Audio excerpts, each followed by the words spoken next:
Look, most Facebook ad accounts are massively overcomplicated, and I can understand why. There's a lot of different information out there telling you you should set up your campaign like this, you should set it up like this in order to scale with this new tactic and new trick, and there's just a lot of complexity out there. And the one takeaway I want you to get from this video is that simplicity scales. And so I'm going to share with you what I've learned auditing over 100 different ad accounts and what I'm seeing 99% of advertisers make on Facebook ads that's preventing them from scaling, and show you the simple 4 campaign structure that we use in Facebook ads for our own clients and top tier brands that we work with to show you how you can confidently test, know what's working, and then scale campaigns profitably for your business. So the first and most important campaign that you're going to need to set up is a testing campaign. Now, the testing campaign is self-explanatory, and this is where you're going to test your different ad units to figure out what is the most profitable for your business and figure out which ad you can double down on and scale in order to increase profits and revenue further. So if you're familiar with Facebook ads, you know that creative is the most important part of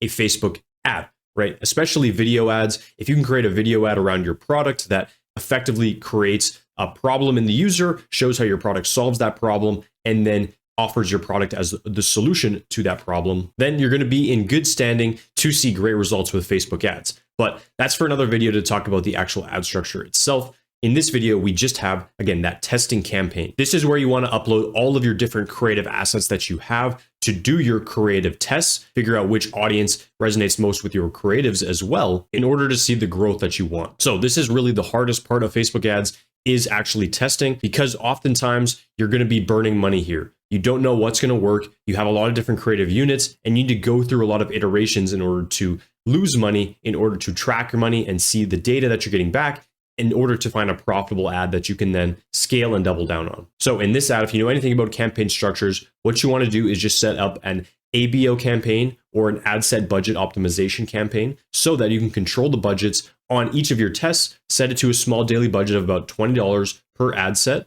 so that you can test each of those creative units and ad units in order to figure out what is giving you the best return in order for you to double down on that. Now, as far as technicalities in the actual ad set and the targeting itself, don't do anything too crazy here. Don't exclude your existing customers. Don't try to do anything too technical. All that you want to do is target a broad audience with interests related to your product or service. If you're a local business and you have a certain geographic area, then you're going to want to limit the targeting to your geographic area and just do broad targeting and let Facebook optimize it for you and find your customers for you. And a little pro tip here, if you find an ad that's working really, really well, it's generating a lot of profit for you, slowly increase that ad by about 20% per day, and you'll see the efficiency or the return on ad spend will decrease over time as you scale that up. But you want to essentially maximize that ad and the reach of that ad slowly over time. If you increase the budget too quickly on a winning ad, you might actually kill that ad, as Facebook really has to expand your audience to new pools,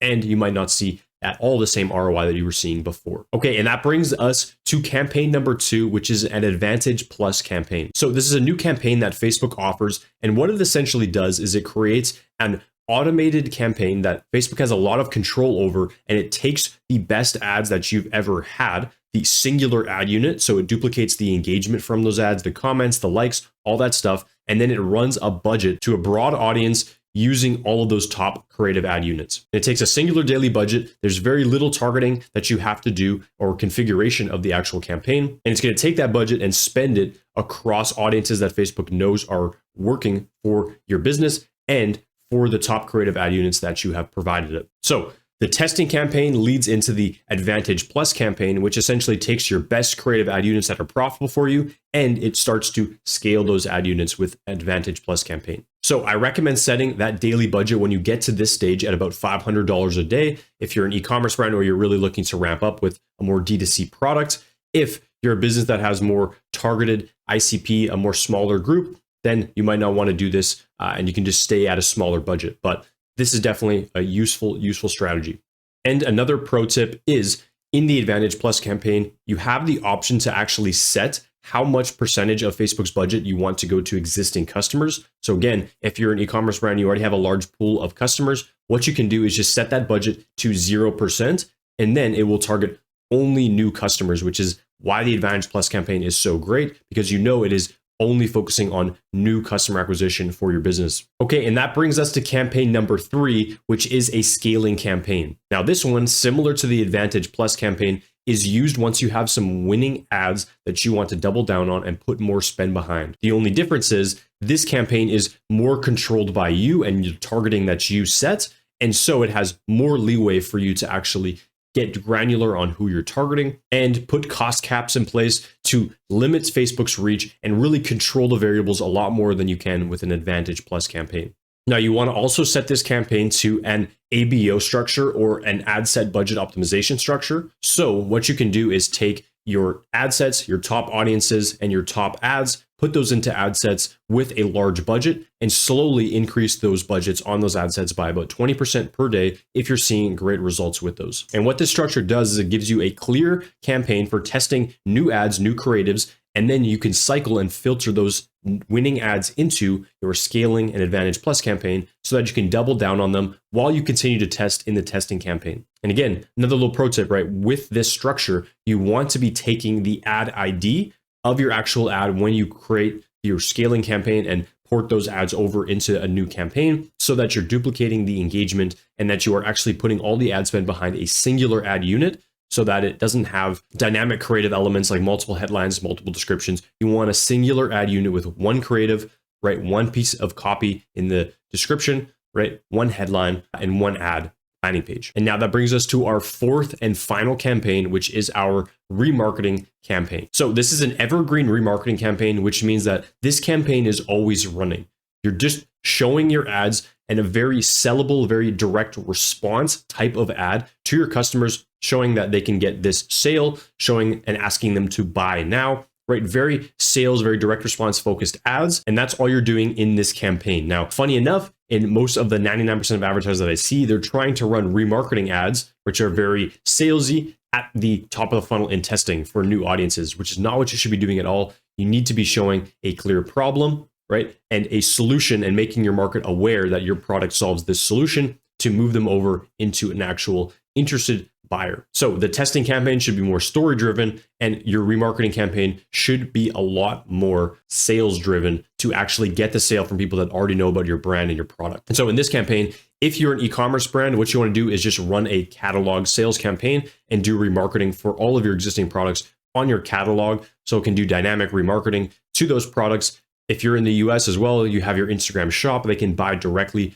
from the shop or the Facebook shop, which is a great additional tool and way to increase conversion rates. And then you want to just create one ad set that retargets all of the customer data that you have. So Facebook's pixel works like this. So just do a page view 180 days, and that will remarket to every single person that's been to your website in the last 180 days. So I recommend doing that. And then also you can remarket to your Facebook and Instagram engagers in the last 365 days. So I recommend just doing both of those audiences in there. That will capture everybody possible in your remarketing pool.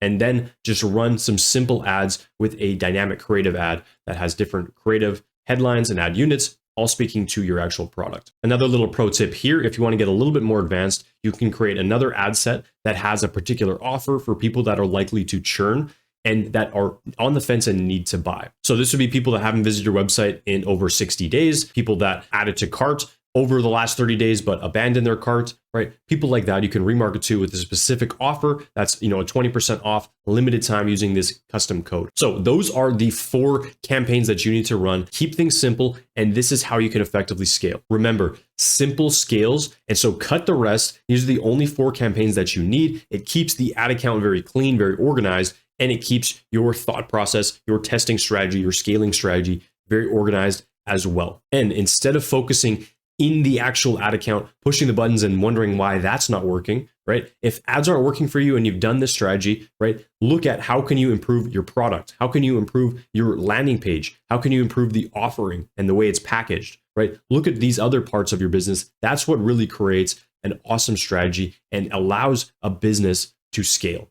So now that you've simplified things, right, you should have a lot more time. And if advertisements aren't working for you and you're not getting the returns that you want, don't blame the ads. There's likely other areas that you can allocate your time to that are a lot better of an ROI. Because look, regardless of what the gurus tell you, this is what actually moves the needle, improving your business and the foundation of your business, so that with a strong foundation, you can build very, very high. But building that foundation takes a lot of time, improving your product, improving your customer experience, right? But you need that foundation in order to go high and go fast. And as Alex Hormozi says, simple scales, fancy fails. So keep things simple, and you'll be on the right track to scaling your business. Thanks so much for watching. If you did enjoy the video, make sure to leave a like and hit that subscribe button so you don't miss out on any of the latest content I'm putting out around digital marketing and overall scaling businesses with ads. I recommend you check out this video, which shows you how I actually scaled a new Shopify store to $80,000 per month in just 30 days. Until the next one, peace.